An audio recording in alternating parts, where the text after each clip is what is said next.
Hello, St. Louis. I'm Dan Paris, and welcome to OnSTL.com. Today's a very special segment on Hello St. Louis. Our friend Dan Rosenberg joins us, a local contractor and home remodeler. Yes, and I'm excited. I'm so excited because we all have a horror story, a contractor horror story. And that time of year is coming around now. We're sliding right into spring, and now's the time to be thinking about this. So we thought we'd ask Dan, and I have the a expert. sharp pencil, Dan, so...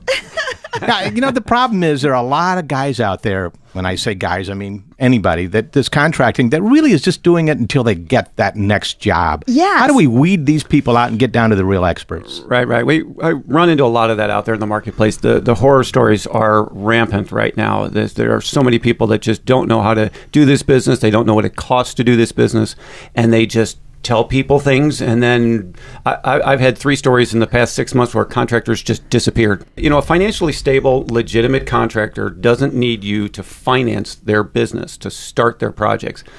Sometimes if before you're starting a project, you have to order some custom cabinetry or custom windows or something, a manufacturer may require a 50% deposit. And I always think it's just good to let the homeowner just write that check directly to that manufacturer. That way, their money goes directly. Definitely. That's rosenberginc.net. Go there and look right now. And he has a section called Projects.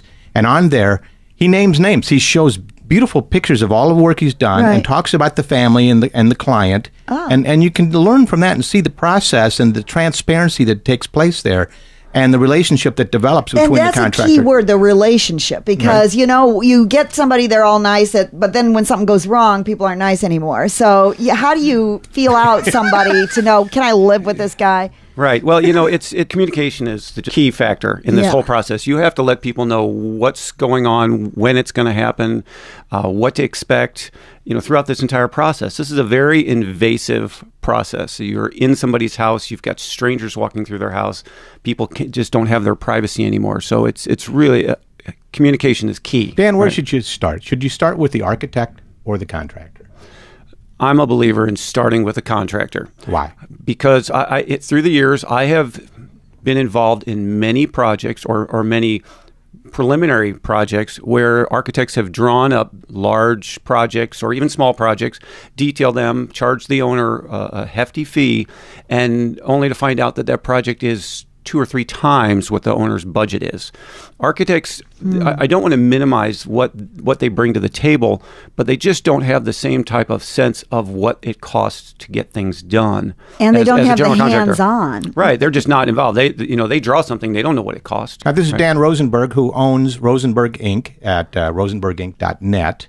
Correct. You have been in business in St. Louis how many years? 30 years. 30 years, wow. And this is what you've done. You can see you have a website, right? Which would be another one of those signs to look for with a contractor. Do they actually have a website showing their work? Correct. That's a good idea. And I'm not a banker. I'm not a lawyer that's decided that I can try the contracting business or the building business. I worked my way through college in the painting and drywall business, and then got into the contracting business 30 years ago, and it's just grown from there. I like what I do. I take care of my clients really well, and I'm involved in every one of my projects. I manage my own projects. Dan, I think that the real scary thing about this is the process. People don't know what should the process be. And I noticed on your website, you actually have a page for the process. You outline it. Tell us about that. What should the process be?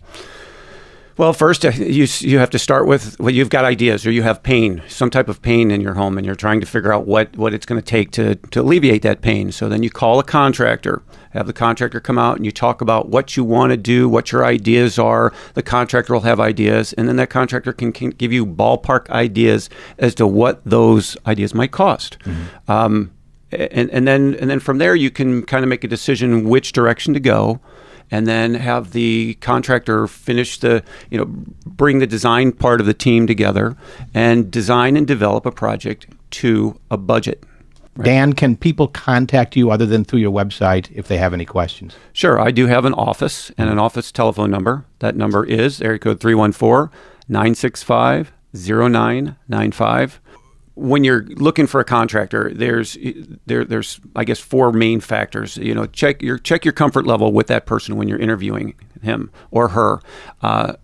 If this person's going to be in your home for 2 months, 4 months, 6 months, a year, you want to feel very comfortable with that person and know that person is not somebody who's crazy, and you can't really know that after just an interview. But you can determine whether or not it feels warm and fuzzy at that point. I do the drive up test. It's like if they drive up and they're like, "Yay, they're here," or they drive and like, "Oh no, they're here." Yeah.